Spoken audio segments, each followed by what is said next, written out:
Yeah, thanks, Joking, for the kind invitation, and thank you for giving me the opportunity to talk about things we usually don't, that are not normal in our, that are a little bit unusual in our lab, and maybe also a little bit different to what people have talked before. Probably I cannot advance my slides. Sorry, I have a problem advancing my slides. Do you see the slides advancing? No. No, we are not seeing the slides. And now you are not sharing the screen. Sure. Yeah, screen sharing. Very good. Yeah. Let's try the advancing. It doesn't really advance. Another possibility is just show the slide not in a slideshow mode, but also. Do you see it now? View. You can share the screen without doing that. Maybe the slideshow mode is prohibiting something. This is a very bad guess. Maybe wrong, but at least there's a possibility you can then move forward. Yeah, now we see. Yeah, we can. I can see your slides. Yeah, we can see also on your the side panel. So if you click to the next slide, would it go to the next slide? Let's say you click on the side. Yeah, it goes. Yeah, that goes. Yeah. Okay, so it's a little bit different what we're doing usually, and it's about actually how good our tests are in vision. And let me start about getting a driver license. So you need to good vision, and this good vision is usually measured with a test, for example, the Snell needs. And in other countries, you have different tests, for example, the Lambert Cs, and one assumes that actually these two tests give the same result. So the idea is that there are people with good and bad vision, and that eye tests pick up these differences, and they're representative for this good vision, whatever that should mean. And that different tests can be used for this purpose. The same is true in science. For example, we use in different experiments, we use different type of stimuli. For example, we use contrast stimuli if it comes to Gabor stimuli if it comes to contrast perception. And for example, what we find is that for low cycle per degree, we have 1 cycle per degree grading, we have actually lower thresholds than for actually higher gradings. Or we can use it for aging research. And in this case, you can see that in red, the older people have higher thresholds than the younger ones. So each sign has its tests, and they're usually supposed to be representative for the field. And just to repeat the whole thing, so a significant result is usually taken as evidence for the goodness of the test. For example, that you find a difference in spatial frequency or between different populations in age. And what we assume is that these different tests actually measured more or less the same thing. So what we did is we had a look if this is really true. And for this purpose, sorry, there's a little bit.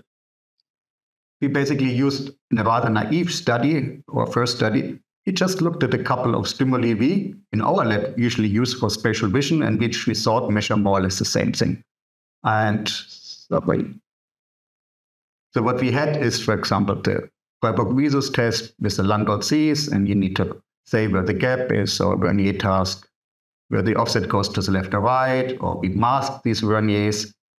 We have a bisection task where the center line is a little bit offset to the right or left. And as a control, we actually use the Gabor detection task, which is not thought to be a spatial vision task, but more a contrast detection task. That was the control condition. And what you can see is here the result. These are the correlograms between the different tests. And for example, here you have these Landau C tasks, this one. And what you can see is there were no correlations. So what I'm plotting here is the performance, say, in the Visus test versus the threshold in the Vernier discrimination task. These data are not beautifully normal, but at least they do a job and usually transform them. But what you can see is, no, they don't correlate at all. So they have an R square of over 1, which is basically nothing. So if we mask these verniers, which is here, of course, nothing happens too. We looked at the bisection task that has an R square of 0.002. And the surprising thing is the only correlation we found was actually between a spatial acuity task and the Gabor detection task. That showed in some way some correlation, also not overwhelmingly strong. So what you might say is maybe, these subjects are sloppy, but they are not. They're doing rather a good job. So, for example, if they do the contrast detection task twice, they get an R-square of 0.5, which is quite reasonable. Or the bisection task here, they gives you a nice R-square too. So the retest reliability is quite nice. But between tests, there were no correlations except for this odd one between the visual acuity test and the Gabor and between the Vernier test and the bisection task, what we would have expected. And then we have a correlation between these two masking tasks. So we're a little bit surprised and said, maybe these things measure something different. Let's look for illusions. So we took 6 illusions, 3 of which we thought should correlate with each other, like the Ebbinghaus, the Miller-Lyer, and the Ponceau. And here you perceive this disk a little bit larger than this one, and different observers have larger or smaller magnitudes in this illusion. Same here with the lines. This is longer, this is shorter. Some people show stronger illusion magnitudes, and here's the Ponceau. Then we had 2 luminance illusions, and for the tilt, we were not quite sure. So what we did is we looked at the correlations, and what you can see here is, again, there's a correlation, and unfortunately, it's a little bit plotted a little bit differently. So we're plotting here R, not R square, and it goes from 1 to -1. That means strong to weak correlation, and pale colors in roundish shape basically indicate that there are no strong correlations. So what we did is we asked actually the subjects to do the task twice, and what you can see is if people adjust with the mouse the Ebbinghaus illusion twice, you get a beautiful correlation. So it's really high, close to 1. So if someone is strong with this illusion, this person is strong also a second time. And that's true for all the 6 illusions we tested. If we look now at the other illusions, the correlation between the illusions, you can see this is all pale colors, and they are almost close to 0, with one little exception, which is between the Ebbinghaus and the Ponceau illusion. So even though some of these illusions seem to measure the same underlying construct, which is spatial vision, like the Ebbinghaus, the Miller-Lyer, and the Ponceau, they don't correlate with each other. And I need to say one thing, these p-values here are not correlated for multiple comparisons. So there's not an effect that because of these many pairwise comparison significance disappears. And by the way, we're plotting here effect sizes. So there is really very, very little between these illusions. So what we did next is we thought, maybe this is really something in the test. There's a little differences can make a huge difference here, but that's not the case. Actually, we had different variants of the Ebbinghaus illusion. That's a classic one, say in yellow, and then we had it in blue. We had different shapes. We had soccer balls. The rings, the flankers actually rotated, and so on and so forth. And all of these different variations of the Ebbinghaus illusion, they very nicely correlated with each other.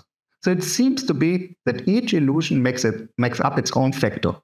At high correlation, someone who's strong in the Ebbinghaus illusion is strong with many variants of it, but there's no correlation or very weak correlations to other illusions.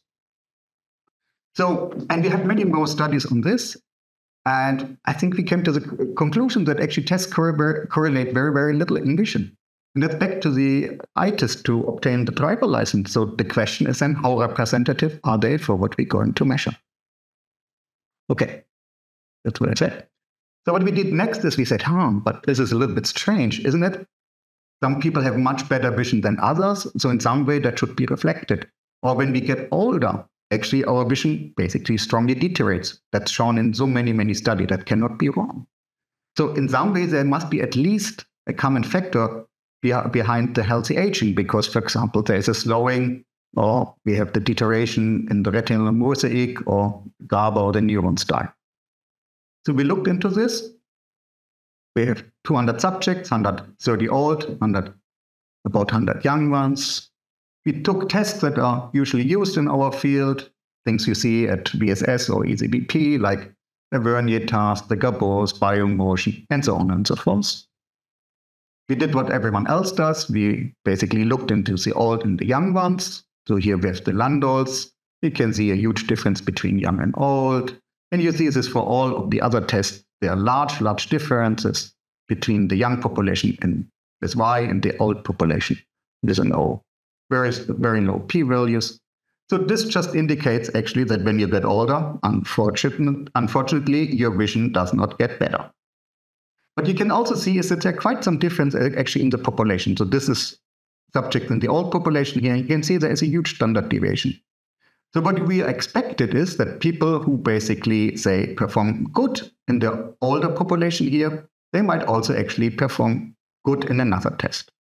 So we looked into this, and I'm sorry, again, this is a different way to plot the data. We have the correlations only in the young participants. Here we have the tests. Here we have the tests too. Here we have correlograms, and these are actually the Spearman's R's. And what you can see is here, for example, again, the visual acuity test. It's mainly pale colors as before, indicating that there are no correlations. You can go through it. It's 007, 005. There is again a correlation with contrast. It's totally different population. But otherwise, this test does not correlate with any of the other visual tests. We gave this a little bit of quantitative expression. So out of these 190 pairwise correlations, 157 correlation had an R-square smaller than 0.1, which is usually considered to be negligible. So nothing here, but that's more or less what we have seen before. And then we looked into the old population, where we expected there must be something. Some people should see better than others because they aged, or their visual system aged stronger than the visual system of other participants. But that was not the case. Actually, what you can see is actually almost all of these values are close to zero. Again, here's our visual acuity test, and you can see clearly these values are actually close to zero, except for the contrast again. If we do a quantitative expression, we see that 175 out of these 192 have an R square smaller than 0.1. So actually, when you get older, actually you become more individual. And the tests basically correlate even less. So you might say, oh, this is all true only because of the correlations. We did really everything that came to mind, or at least a lot of things like a PCA, factor analysis. We have even some nonlinear methods. They all tell the same story. Each test makes up its own factor. So within a test, things correlate, but not between tests. So we looked into the literature, and to make a long story short, they may more or less come to the same conclusion. So our second conclusion is that even if there are significant group differences with large effect sizes, like between old and young, a significant result with a large effect size is not a good justification, or does not necessarily need to be a good justification for the goodness, for the representativeness of the test. The big question is, why does this all happen? There are a couple of things might come to mind. For example, power, but power was definitely not an issue in our later studies. Test-retest reliability actually is rather good, not super, but usually quite good. There's something like the reliability paradox, but it doesn't play a role. And as I said before, we did not find these things also with linear methods. So to conclude this part, there are tests with bad retest reliability, but tests usually do not do that bad. Like in our illusions, we find high test-retest reliability.